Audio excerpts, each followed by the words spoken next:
Welcome guys. आज चाहिँ हामी ट्याक्क लारी कोरसियाको जङ्गलमा यसो कुरिलोको मुन्टा पाइन्छ कि भनेर खोज्दै हिँडिरहेछौँ। अब यो हो, यो चाहिँ कोरसियाको ठुलो भ्याबी जङ्गल भन्छ यसलाई।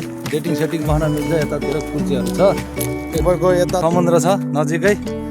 समुद्रको भ्यू हेर्ने भए, पानी जहाज क्रुजहरू हेर्ने भए है पाइन्छ देख्नलाई। अर्को डाँडाबाट अर्को डाँडा जोडेको छ यो पुलमा चाहिँ। यस्तो छ बाटो, ठ्याक्कै नेपालतिरको पाहाडमा हिँडे जस्तो हो। कुरिलोको मुन्टा खोज्दै हिँडिरहेको केटाहरू, अर्ग्यानिक सब्जी खाउँ भनेर।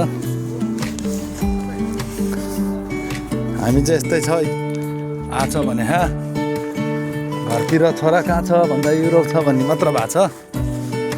जङ्गल चार्ने हिँड्ने ट्याक्क ए हो गाइज। युरोप युरोप भनेर धेरै नतातिनु मान्छेहरू, तातेपछि एकैचोटि अगुल्टोको भुब्रामा परिन्छ। अलि विचार गर्नु युरोपको लागि चाहिँ। हेलो गाइज, अब हामी त्यो डाँडा उक्लिएर ठ्याक्कै यहाँ आइसकेको छ। यो चाहिँ पहिलाको आर्मी क्याम्प रहेछ। सर्बिया र क्रोएसियाको युद्ध हुने होला, ब्लास्ट हाने रहेछ पहिला पहिला। यो सायद बङ्कर होला पहिला पहिलाको मेरो हिसाबमा। हामीलाई चाहिँ यहाँ अहिले गाइड गरिरहेको छ घुमाउनको लागि। यहाँ मस्त बसी यस्तो तले हानेको रहेछ। ठिक छ गाई चाहिँ यही हो क्रोएसियाको।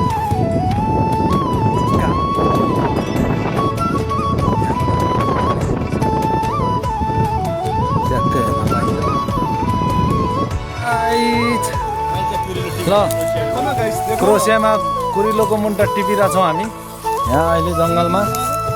यस्तै छ, यो चाहिँ कम्पनीको होइन, यो प्राइभेट जङ्गलमा हो। यहाँ हामी आफै खानालाई खोज्न आएको। यस्तै छ गाइज युरा। हेरौँ गाइज, गाइज यहाँ रहेछ एउटा भेट्यो गाइज। गाइज यो हो मुन्टा कुरिलोको। यो चाहिँ हामी नेपालमा नै खाइन्छ।